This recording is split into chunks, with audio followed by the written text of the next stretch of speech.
I wanted to vanish so completely that even I would not remember me. No feelings, no memories, just the freedom of oblivion.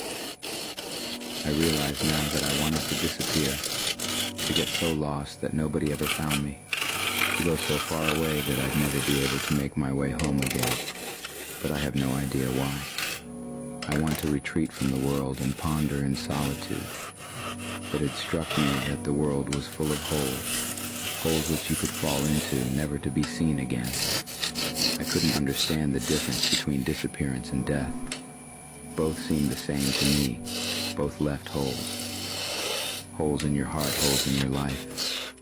There are people out there who do this. They pick up and they leave. Sometimes they were never really there. Other times they are with you, but in their minds they are 1,000 miles away. They are taking a walk down an endless road. They are standing in a field of daisies on some unknown trip. They are floating through space. The art of leaving.